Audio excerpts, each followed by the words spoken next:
بسم اللہ الرحمن الرحیم۔ السلام علیکم، کیسے ہو پیارے بچوں؟ امید کرتی ہوں خیریت سے ہوگے۔ آج ہم لکھنے والے ہیں چھوٹے بھائی کو خط، جس میں ہم اس کو وقت کی پابندی کے فوائد اور وقت ضائع کرنے کے نقصانات کے بارے میں آگاہی دیں گے، یعنی اس کو اس بات کی طرف جو ہے وہ ہم اشارہ کریں گے اور یہ بتائیں گے کہ بھائی وقت کی پابندی کرو اور وقت کو ضائع نہیں کرو، کیونکہ جو لوگ وقت کی پابندی کرتے ہیں ان کو کیا فوائد حاصل ہوتے ہیں اور جو وقت ضائع کرتے ہیں ان کو کیا نقصانات سے دوچار ہونا پڑتا ہے۔ تو یہاں پر آپ کو کچھ اشارات دیے گئے ہیں بچوں، اس کو استعمال کرتے ہوئے ہم یہ خط لکھیں گے۔ سب سے پہلے ہم یہ دیکھ لیتے ہیں کہ خط کو لکھا کیسے جاتا ہے۔ تو چونکہ یہ ایک غیر رسمی خط ہے، اس کا نمونہ آپ دیکھ لیجئے۔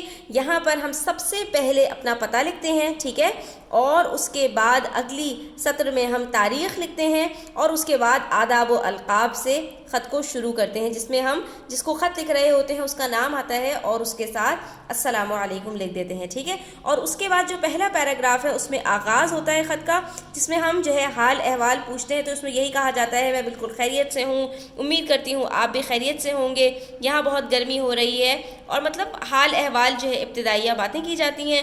اس کے بعد پھر اصل بات کی طرف آیا جاتا ہے، جس کو ہم نفس مضمون کہتے ہیں، جس بارے میں آپ خط لکھ رہے ہوتے ہیں۔ جیسے کہ آج ہمارا جو نفس مضمون ہے وہ وقت کی پابندی کے بارے میں ہوگا، ٹھیک ہے۔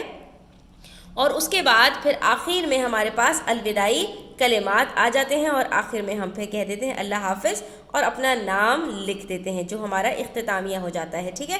تو شروع کرتے ہیں اپنا خط، اور میں نے آپ کو پورا نمونہ بتا دیا، تو نمونے میں آپ یہاں پر پتہ اور تاریخ اپنی مرضی سے لکھ لیجئے گا، جو بھی آپ چاہیں۔ ہم آداب اور القاب سے اپنے خط کی آج شروعات کریں گے۔ تو ہم خط کچھ اس طرح سے شروع کریں گے بچوں کے پیارے چھوٹے بھائی۔ السلام علیکم، میں بالکل خیریت سے ہوں اور امید کرتی ہوں تم بھی خیریت سے ہوگے۔ سنا ہے آج کل زندگی میں بے ترتیبی بڑھ گئی ہے، نہ وقت پر سوتے جاگتے ہو اور نہ کھاتے پیتے ہو، اور باقی تمام کام بھی وقت گزار کر کرتے ہو۔ اب جب ہم نے یہ بات کر لی تو اب ہم آ جائیں گے اگلے پیراگراف میں، جو ہمارا نفس مضمون ہے، اس میں ہم وقت کی اہمیت بتائیں گے کہ وقت کی پابندی کے کیا فوائد ہیں اور وقت ضائع کرنے کے کیا کیا نقصانات ہو سکتے ہیں۔ اب آگے بڑھتے ہیں اور اب ہم نفس مضمون کی طرف جائیں گے، ٹھیک ہے۔ تو ہم نے کہا یہ تو کافی تشویش والی بات ہے۔ تشویش کس کو کہتے ہیں؟ پریشانی والی بات، ٹھیک ہے، جس کے اوپر انسان جو ہے وہ پریشان ہو جائے۔ یاد رکھو اللہ کی بنائی ہوئی تمام چیزیں وقت مقررہ کی پابند ہیں۔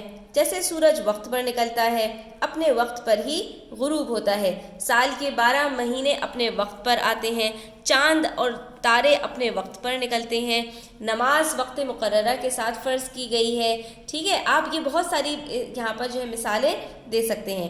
پھر اگلی بات ہم کہیں گے، کیونکہ ہمارے پاس یہاں پر جو جگہ ہے وہ مختصر ہوتی ہے، ٹھیک ہے، اور ہمیں اسی میں اپنے خط کو سمو لینا ہوتا ہے، تو اس لیے ہم یہاں پر اتنی ہی باتیں لکھیں گے جتنی اس میں آ جائے، ورنہ بہت کچھ کہنے کے لیے ہے۔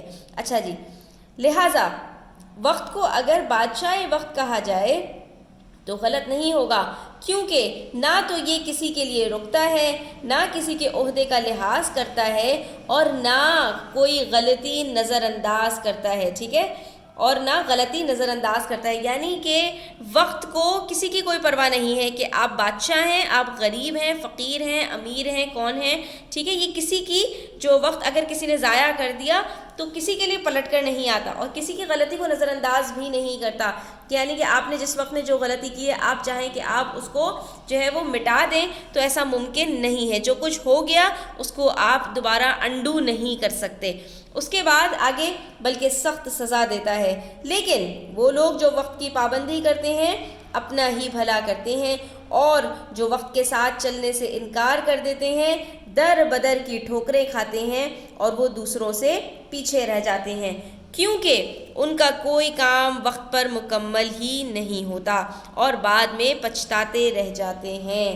بس وقت کا درست استعمال کرو اور اپنے وقت کو قیمتی بناؤ، اس کو ضائع مت کرو، کیونکہ بچوں ہماری زندگی بھی تو وقت کی ڈور کے ساتھ بندھی ہے۔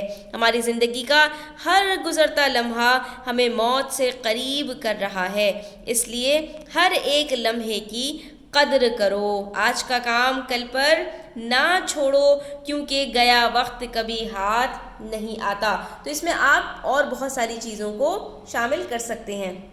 بہت سارے مقولے بھی ہیں، بہت سارے اشعار بھی ہیں جو اس کے اندر شامل کیے جا سکتے ہیں۔ اب آخری پیراگراف ہم جو ہے وہ جائیں گے بچوں اختتامیہ کی طرف، تو اس میں ہم لکھ دیتے ہیں یہ بات کہ امید کرتی ہوں میری باتوں پر تم عمل کرو گے، اور اگلی ملاقات میں مجھے اپنے روزمرہ کے گزر اوقات کا شیڈیول بنا کر دکھانا، ٹھیک ہے، اور میری باتوں پر عمل کرنا، اپنا خیال رکھنا، اللہ حافظ۔ اور پھر آپ اپنا تعارف کروا دیجئے کہ تمہاری بہن ماریا، یعنی کہ آپ یہاں پر یہ بتا دیں گے کہ خط لکھا کس نے ہے، تو آپ اپنا نام یہاں پر لکھ دیں گے، اور جو رشتہ آپ کا اپنے بھائی کے ساتھ ہے، اگر آپ بھائی ہیں تو بھائی لکھ دیجئے، اگر آپ جو ہے بہن ہیں تو بہن لکھ دیجئے، اور اپنا خط یہاں پر آپ مکمل کر دیجئے، ٹھیک ہے۔ تو یہاں پر ہمارا یہ سبق آج کا ختم ہوتا ہے۔ امید کرتی ہوں آپ کو پسند آیا ہوگا اور آپ کے لیے کافی کام کا بھی ہوگا۔ ویڈیو اچھی لگی ہو تو لائک کیجیے گا، اپنے فرینڈس کے ساتھ شیئر کیجیے گا، چینل سبسکرائب نہیں کیا تو سبسکرائب کر لیجیے۔ اپنا خیال رکھیے گا، اللہ حافظ۔